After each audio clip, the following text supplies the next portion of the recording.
Good morning. Whew. I am today on my way up there. Let's go explore Nore Folly. Come on.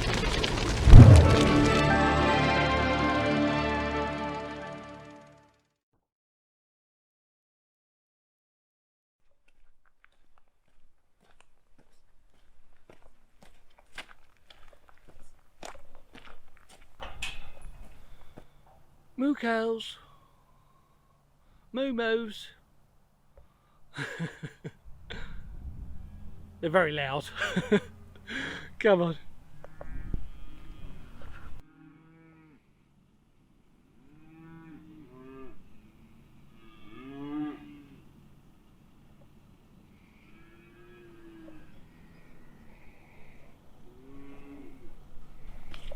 So, you saw the cows, they're being fed at the moment.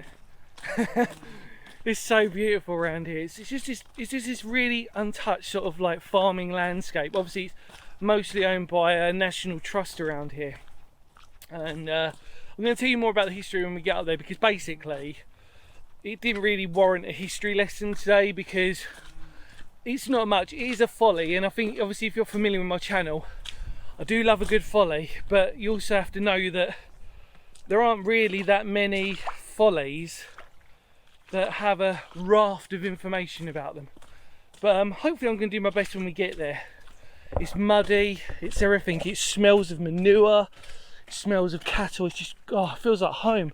And actually in the distance, you can see it. I don't know if you can.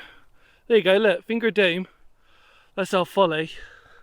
So we've still got a bit of a way to go because it's deceptive the way this footpath leads. It kind of, what I used to refer to as the phrase arse about face.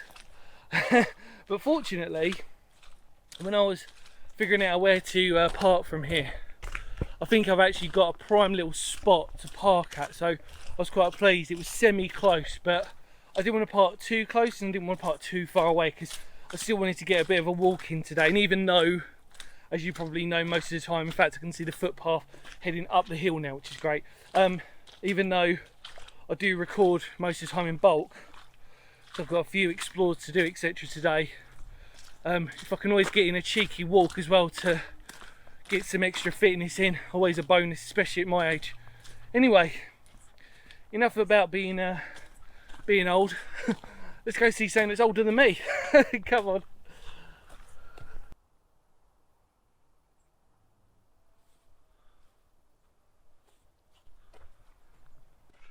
There she is. Not far at all now. Well, actually, if I look through the camera, it looks well far away. But the hill, wow. The views look spectacular already. I know that when I go up there, they're going to look even better than this. And the autumnal colours coming through. Can you see all the different shades of orange? Wow. Let's keep going then. Oh, sheepies. How you doing, dudes? Good? A couple of bulls in there as well. Mixing up a little bit. They're your bodyguards. Whew. There we are, everyone. Oh, wow. I'm knackered. Oh dear. Some of you probably watching this have probably done this and been like, what are you moaning about? I haven't done many hills recently, and I think it's always good to put in context that when you do hills or any steep gradient, you have to get into a habit of it. Otherwise, when the moment you do one, you haven't done one for a long time, you feel really out of breath and really old and a sweaty mess. God, really advertising myself here. Just noticed there's a trig point, so let me catch my breath and welcome to Nore Folly. Whew.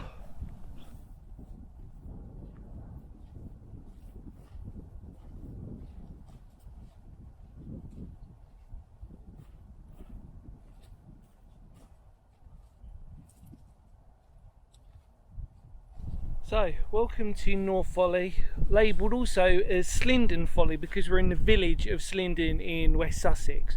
built in around 1814 for the Countess of Newborough, and it was designed so that the Folly could be used for her countless parties and entertainment. And what is really fascinating is that, like Follies, they always seem to have some sort of formal set design, and this one was meant to be, because of her love of Italian architecture and design, that it had an Italian flavour to it. Now, I've never been to Italy. If anybody wants to pay for me to go to Italy, feel free to, but I've never been to Italy, so I can't really sort of comment openly on the architecture of it. But I'll tell you what really fascinates me: Sussex flint again, which is used from, so it's natural from the area. Look at that. But what a view. I mean, if you're going to have a picnic, it's a bloody good place to have one. Because what's really important to realise is that the landscape round here wouldn't have changed even at the time of when this was being built. So what you're looking at actually can technically transport you into a time that would have been suited for this Folly. Obviously we can ignore the modern sort of farming. There's our trig point as well. Nice little bench and a nice little bit of ploughing equipment, it looks like, as well here. And then what happened was, I'll sit down. Obviously we're quite high up, so it's a bit windy. And then what happened was that the National Trust took it over and restored it, because it must have seen some form of damage here as well. Oh, that's annoying. I've just noticed that there's a bit of graffiti on. That's not nice. Why would you do that here? Oh dear, never mind. Ignore it, move on. I always say to people about graffiti, like, I don't mind graffiti. In fact, I'm actually a real big fan of it, believe it or not. But in appropriate places, not on historical parts like this. It may be a Folly, but why? Why would you do that here? You know, you're allowed to, you know, I have no problem with people graffitiing, and like I said, I really do love it. I love street art especially, but not here. You know, especially at a place like this. Oh, this is beautiful. I'm so glad this bench is here. I'm so glad. But I tell you what, the Countess must have had really good taste, because I think it's beautiful. What do you think?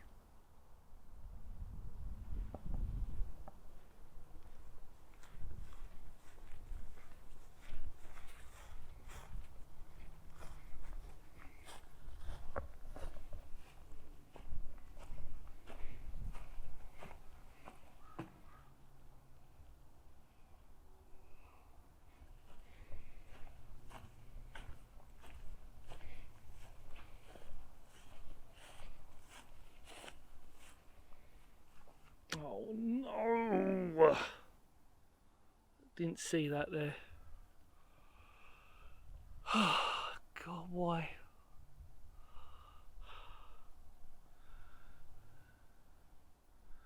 If you were the one who did that graffiti, honestly, you can... I'm not going to swear, but yeah, why? You can see originally probably what had happened was that it's quite... Oh God, blimey, it's almost blinding myself then. Looks like there would have been a second arch going over that, because it's curved round. So maybe that was intentional, maybe not. The thing with Follies obviously is they're designed to be ruins, really. So, you know, I can imagine though, from the...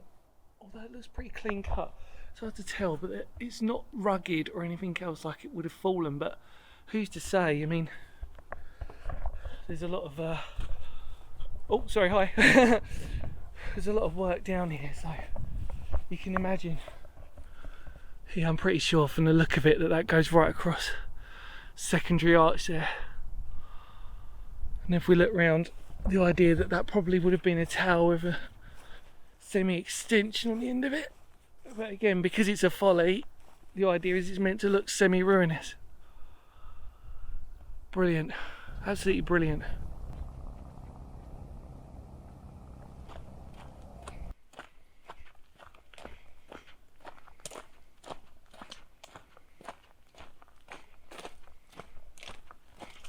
well, as I make my way down the hill, that was lovely. You probably just saw it in the clip. I just saw an elderly couple, 90 years old, and they live down here. And she was from Kent, and he was telling me sorry, I'm still in shock by that. 90, and they were all saying, "Oh, you filming?" I was like, "Yeah, and stuff like this." And what do you do for work? And I was like, "Well, this is it, and I've got my day off, sort of thing." And I wish I could turn this into a job, which I was sort of saying, and blah blah blah. Anyway, they were really, really lovely, and it was just so nice to see this 90-year-old couple still together after all this time, sharing that wonderful view. And they say they walk up there quite a lot. They move down, and I don't blame them actually, because obviously where I come from Kent, it's a shame because I love my county so much, but it's getting built up rapidly now, and I just worry about the future of the county itself and how much is lost at such a rapid rate. That's probably another video for another day. But anyway, the gentleman was obviously telling me more. He said, "Oh, did you know more about the history of it?" I said, "Yeah." I said I was going to carry on filming, but I don't want to disturb you. He's like, "No, it's okay." And then anyway, so just to tail off from that, just a final piece of history before I leave you. Apparently the rumour was that was built for free. Obviously Sussex Flint, and it was from a man who needed work after the Napoleonic War, something around that. And he'd come back from wartime, and he needed work. And the Countess was like, why don't he said, "Oh, if I build you this," and then he built it for her for free. And then what happened was, she was so impressed that he helped build what is now Slindon College, which is the old hunting lodge, Henry VIII's hunting lodge, I think, one of his old ones, and which is now Slindon College, and obviously where the Countess, blah blah blah. So I say blah blah blah, but I don't mean that in a weird way. But yes, that was your added history on top of what I was going to say. But what a lovely couple, really, really, really nice. And by that point, when I was just about to start filming, it got a bit busy up there again. Dog walker came by. I was thinking, "Oh, can't believe it's so popular." And yet, when I was walking up, didn't see anybody. Well, tell a lie, I saw a couple of farmers obviously from the field and everything. But yeah. Anyway, no more words of Phoenix history. Thank you so much for coming along with me. Enjoying that folly. Please come down here and come to this place. I really mean it. It's a stunningly beautiful place. In fact, I'm debating whether to come back here at some point and maybe bring a couple of people with me, because I think they'd really appreciate it. They might not appreciate the ball-busting walk, but I think they'll appreciate the views and the mini bit of history to go with it. Anyway, much love to all of you out there. Stay safe. Feel free to spread the word of the channel, because history matters. Really does, doesn't it? And thank you to that couple that I met up there. You were wonderful, very lovely. And because obviously she came from Canterbury, part of the Kent Massive. Maximum respect. Anyway, take care everybody, see you later. Kapow.